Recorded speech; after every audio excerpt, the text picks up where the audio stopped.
Praise the lord. ప్రభు పేరిట మరొక దినంలోకి మీకందరికీ వందనాలు. ఈ దినం పరిశుద్ధాత్మ దేవుడు మన కొరకు ఏర్పాటు చేసుకున్న వాక్య భాగము యోహాను గారు రాసిన 3వ పత్రిక 1 అధ్యాయము 1-14 వచనాలు. పెద్దనైన నేను సత్యమును బట్టి ప్రేమించు ప్రియుడైన గాయునికి శుభమని చెప్పి వ్రాయినది. ప్రియుడా, నీ ఆత్మ వర్ధిల్లుచున్న ప్రకారం నువ్వు అన్ని విషయములలోనూ వర్ధిల్లుచు సౌఖ్యముగా ఉండవలనని ప్రార్థించుచున్నాను. నీవు సత్యమును అనుసరించి నడుచుకొనుచున్నావు గనక సహోదరులు వచ్చి నీ సత్య ప్రవర్తన గురించి సాక్ష్యం చెప్పగా విని బహుగా సంతోషించితిని. నా పిల్లలు సత్యమును అనుసరించి నడుచుకొనుచున్నారని వినుట కంటే నాకు ఎక్కువైన సంతోషము లేదు. ప్రియుడా, వారు పరదేశులైనను సహోదరులుగా ఉన్నవారికి నువ్వు చేసినదెల్లా విశ్వాసికి తగినట్లుగా చేయుచున్నావు. వారు నీ ప్రేమను గురించి సంఘమెదుట సాక్ష్యమిచ్చిరి. వారు అన్యజనుల వలన ఏమీయూ తీసుకొనక ఆయన నామము నిమిత్తం బయలుదేరిరి గనుక దేవునికి తగినట్టుగా నువ్వు వారిని సాగనంపిన యెడల నువ్వు యుక్తముగా ఉండును. మనము సత్యమునకు సహాయకులమౌనట్టు అట్టి వారికి ఉపకారము చేయబద్ధులమై ఉన్నాము. నేను సంఘమునకు ఒక సంగతి రాసి తిని, అయితే వారిలో ప్రధానత్వం కోరుచున్న దియోత్రెఫే మమ్మను అంగీకరించటలేదు. వాడు మమ్మను గురించి చెడ్డ మాటలు వదురుచు అది చాలనట్టు సహోదరులను తాను చేర్చుకొనక వారిని చేర్చుకున్న మనసు గల వారిని కూడా ఆటంకపరచుచు సంఘములో నుండి వారిని వెలివేయుచున్నాడు. అందుచేత నేను వచ్చినప్పుడు వాడు చేసిన క్రియలను జ్ఞాపకం చేసుకొందును. ప్రియుడా, చెడు కార్యమును కాక మంచి కార్యమును అనుసరించి నడుచుకొనుము. మేలు చేయవాడు దేవుని సంబంధి, కీడు చేయవాడు దేవుని చూచినవాడు కాడు. దెమత్రేయు అందరి వలన సత్యం వలన మంచి సాక్ష్యం పొందినవాడు. మేం కూడా అతని సాక్ష్యం ఇచ్చుచున్నాము. మా సాక్ష్యం సత్యమైనదని నువ్వు ఎరుగుదువు. అనేక సంగతులు నీకు వ్రాయవలసినది గాని సిరాతోనూ కలముతోనూ నీకు నాకు ఇష్టం లేదు. శీఘ్రముగా నిన్ను చూడ నిరీక్షించుచున్నాను. అప్పుడు ముఖాముఖిగా మాట్లాడుకొనుదును. నీకు సమాధానం కలుగునుగాక. మన స్నేహితులు నీకు వందనములు చెప్పుచున్నారు. నీ యొద్దనున్న స్నేహితులకు పేరు పేరు వరుసన వందనములు చెప్పుము. హల్లెలూయా, హల్లెలూయా. పరిశుద్ధాత్మ దేవుడు ఈరోజు ఈ వాక్య భాగాల ద్వారా మనల్ని బలపరుస్తూ, ధైర్యపరుస్తూ మాట్లాడుతూ ఉన్నారు. యోహాను గారు రాసిన ఈ 3వ గ్రంథం కూడా 3వ పత్రిక కూడా అపోస్తలుడైనటువంటి యోహాను గారు గాయు అనే విశ్వాసికి రాసిన వ్యక్తిగత పత్రిక. ఇది కొత్త నిబంధన అత్యంత చిన్న పుస్తకాల్లో ఒకటి. ఈ అధ్యాయంలో సత్యంలో నడవమని, దేవుని సేవకులకు ఆతిథ్యం ఇవ్వడం, మంచి క్రియలను అనుసరించడం, గర్వాన్ని విడిచిపెట్టడం గురించి బోధిస్తుంది. గాయు అనే విశ్వాసికి యోహాను గారు ఎంతో ప్రేమతో అభివాదం చేస్తూ అతని ఆత్మీయ స్థితి బాగున్నట్టే శారీరక ఆరోగ్యం కూడా బాగుండాలని ప్రార్థిస్తూ మాట్లాడుతున్నారు. నా పిల్లలు సత్యమందు నడుచుచున్నారని వినుటకంటే నాకు ఎక్కువ సంతోషం లేదు అంటున్నారు. దేవుని వాక్యంలో సత్యములో నడుస్తున్నారు విశ్వాసులని తెలుసుకొని అపోస్తలులు ఎంత సంతోషపడుతున్నారో చూడండి.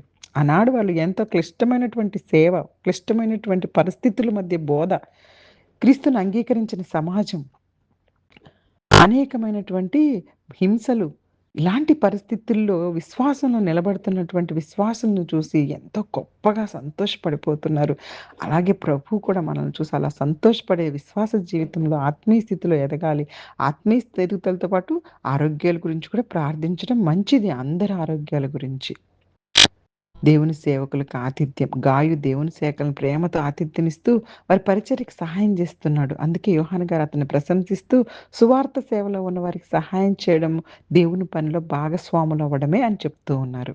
సువార్త సేవలో పరిగెడుతున్నటువంటి సేవకులకి మనము ఏ చిన్న సహాయం చేసినా గానీ అది దేవుని పనిలో మనందరము భాగస్వాములమైనట్టే. దేవుని సేవకులను ఆదరించడం దేవునికి కూడా ఇష్టమైన పని. మన సమయము, మన ధనాలు, మనం ప్రేమతో దేవుని పనికి తోడ్పడే విధంగా ఉంటే అంతకంటే ఆనందం ఏముంటుంది చెప్పండి? ఇక్కడ ఈ గాయు గారికి తెలియపరుస్తూ దియోత్రోఫే అనే వ్యక్తి సంఘములో ప్రాముఖ్యతలు కోరుకుంటూ అపోస్తలుల అధికారాన్ని అంగీకరించిన ఒక వ్యక్తి గురించి. ఈ రోజుల్లో కూడా చాలా మంది, చాలా సంఘాల్లో ఇలాంటి పరిస్థితులను ఎదుర్కొంటూ ఉంటుంది సంఘం. ఆ దియోత్రోఫీ ఆ దినాల్లో కూడాను ఆ యొక్క గాయు గారు విశ్వాసిగా ఎంతో గొప్పగా నడిపించబడుతున్నటువంటి ఆ యొక్క సంఘంలో ఈ దియోత్రోఫీ అనే వ్యక్తి ప్రాముఖ్యతలు కోరుకుంటూ అపోస్తల అధికారాన్ని అంగీకరించకుండా గర్వంగా ప్రవర్తిస్తూ తప్పుగా మాట్లాడుతున్నాడు. దేవుని సేవకులను స్వాగతించట్లేదు. వారిని ఆదరిస్తున్న వారిని కూడా సంఘం నుంచి బయటికి పంపించేస్తూ సంఘంలో అనేకమైనటువంటి ఒకరితో విభేదాలు పెడుతూ గొడవలు పడేలా చేస్తూ అది చాలదన్నట్టుగా చేర్చుకుంటున్న వారిని కూడా అంటే వారందరిని ఆటంకపరుస్తూ వెలివేయిస్తున్నాడంట. గర్వం, అధికార దుర్వినియోగం దేవునికి ఇష్టం కాదు.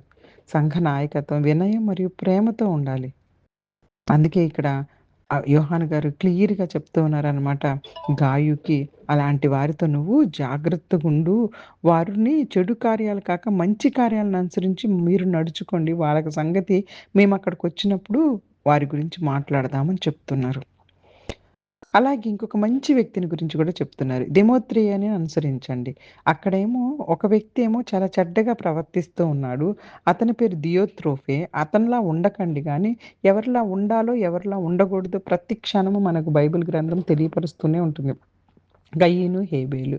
చూడండి, కయీనులా ఉండకండి, హేబేలులా దేవుని పట్ల విశ్వాసంతో ఉండండి అని. అలాగే ఇక్కడ కూడా ఇద్దరిని గురించి చెప్తూ ఉన్నారనమాట. దెమోత్రేయుని అనుసరించండి. యోహాను గారు ఇలా బోధిస్తున్నారు. ఇతను ఎంత గొప్పగా ఉన్నాడంటే అందరి వలన సత్యం వలన మంచి సాక్ష్యం పొందాడంట. చెడుని అనుసరింపక మంచిని అనుసరిస్తున్నాడంట. మంచి సాక్ష్యం ఉన్న వ్యక్తి. అతని జీవితం దేవుని సత్యానికి అనుగుణం ఉంది. మంచి ఆదర్శాలను అనుసరిస్తున్నారు. కాబట్టి మన జీవితాల్లో ఇతరులకు మంచి సాక్ష్యంగా ఉండాలని తెలియపరుస్తున్నారు. యోహాను గారు ఇంకా చాలా విషయాలు చెప్పాలనుకుంటున్నాను. నీకు రాయాలని ఉంది గానీ, అనేక సంగతులు నీకు రాయాలని ఉంది గానీ, సిరాతో, కలంతో నీకు రాయటం ఇష్టం లేదు. పత్రిక ద్వారా కాకుండా ప్రత్యక్షంగా చెప్పాలని కోరుతున్నాను.